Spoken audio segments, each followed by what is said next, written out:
गांधी युग। मोहनदास करमचंद गांधी 1869 से 1948 ईस्वी 1915 में दक्षिण अफ्रीका से भारत आए थे। गोपाल कृष्ण गोखले गांधी जी के राजनीतिक गुरु थे। 1915 ईस्वी में गांधी जी ने अहमदाबाद के समीप साबरमती नदी के किनारे सत्याग्रह आश्रम की स्थापना की थी। गांधी जी ने 1909 ईस्वी में अपनी पुस्तक हिंद स्वराज लिखी थी।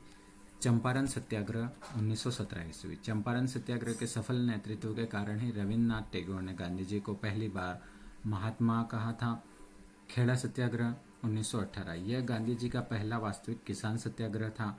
अहमदाबाद में मिल मजदूरों व मिल मालिकों के बीच फरवरी-मार्च 1918 को प्लेग बोनस को लेकर विवाद हुआ। इस विवाद को गांधी जी ने सुलझाया व 35% बोनस दिलवाया था। Roulette act 1919। भारत में बढ़ रही क्रांतिकारी गतिविधियों को रोकने हेतु सरकार ने 1917 ईस्वी में न्यायाधीश सिडनी रोलेट की अध्यक्षता में एक समिति बनाई थी। 17 मार्च 1919 को केंद्रीय विधान परिषद में रोलेट एक्ट पारित हुआ। इसके तहत सरकार किसी को भी बिना मुकदमा चलाए जेल में बंद कर सकती थी। यह बिना वकील, बिना अपील, बिना दलील का कानून था। गांधी जी ने इसका विरोध किया तथा सत्याग्रह किया था। जलियांवाला बाग हत्याकांड। पंजाब के नेता डॉक्टर किचलू व डॉक्टर सत्यपाल की गिरफ्तारी के विरोध में अमृतसर के जलियांवाला बाग में एक सभा का आयोजन हुआ। इस सभा पर 13 अप्रैल 1919 को वैशाखी के दिन जनरल ओ डायर ने गोलियां चलवा दी, जिसमें लगभग 1000 लोग मारे गए थे। इस हत्याकांड के विरोध में रविन्द्रनाथ टैगोर ने नाइट की उपाधि त्याग दी थी। इस हत्याकांड की जांच हेतु हंटर कमेटी बनाई गई थी। इस कमेटी में Lord Hunter, Mister Justice Rankin, Rice, George Barrow, Thomas Smith, Chimanlal Setalvad, Shah बजाजी, सुल्तान अहमद व जगत नारायण थे। ब्रिटेन की संसद में डायर को ब्रिटिश साम्राज्य का शेर तथा उसे स्वॉर्ड ऑफ ऑनर दिया गया व 2600 पाउंड की राशि उपहार स्वरूप दी गई थी। कांग्रेस ने भी इस हत्याकांड की जांच हेतु मदन मोहन मालवीय की अध्यक्षता में एक कमेटी बनाई, जिसमें मोतीलाल नेहरू, महात्मा गांधी, CR दास, तैयब जी और जयकर सदस्य थे। खिलाफत आंदोलन। सितंबर 1919 में अखिल भारतीय खिलाफत कमेटी का गठन किया गया। दिल्ली में 24 नवंबर 1919 को खिलाफत कमेटी के सम्मेलन की अध्यक्षता महात्मा गांधी को प्रदान की गई थी। असहयोग आंदोलन 1920-21। कांग्रेस के कलकत्ता अधिवेशन 1920 में असहयोग आंदोलन का प्रस्ताव पास हुआ। 1920 के नागपुर अधिवेशन में इसको पूर्ण रूप से पास कर दिया गया। असहयोग आंदोलन गांधी जी द्वारा 1 अगस्त 1920 को शुरू किया गया।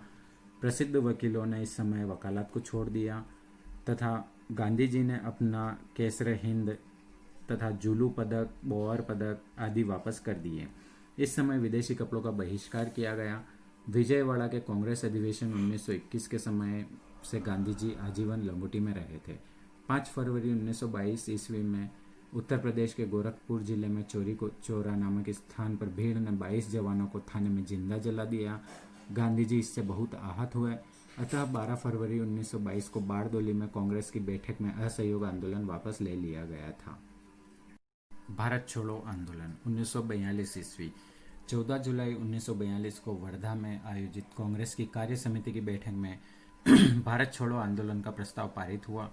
7 अगस्त 1942 को बम्बई के ग्वालियर टैंक मैदान में कांग्रेस की वार्षिक बैठक मौलाना अबुल कलाम आजाद की अध्यक्षता में हुई, जिसमें भारत छोड़ो आंदोलन की पुष्टि कर दी गई थी। यह नेतृत्वहीन आंदोलन था। इसे अगस्त क्रांति भी कहा जाता है। इसी समय गांधी जी ने करो या मरो का नारा दिया था। 9 अगस्त 1942 ईस्वी को आंदोलन शुरू होते ही गांधी जी व अन्य कांग्रेसी नेताओं को गिरफ्तार कर लिया गया था। गांधी जी व सरोजनी नायडू को आगा खां पैलेस में रखा गया तथा राजेंद्र प्रसाद को पटना में रखा गया। जयप्रकाश नारायण को हजारीबाग सेंट्रल जेल में रखा। बाद में इन्होंने फरार होकर आज़ाद दस्ता बनाया था। सरकार की दमन नीति के विरोध में गांधी जी ने आगा खां पैलेस में 10 फरवरी 1943 को 21 दिन के उपवास की घोषणा की। खराब स्वास्थ्य के कारण गांधी जी को 6 मई 1944 में रिहा कर दिया गया था।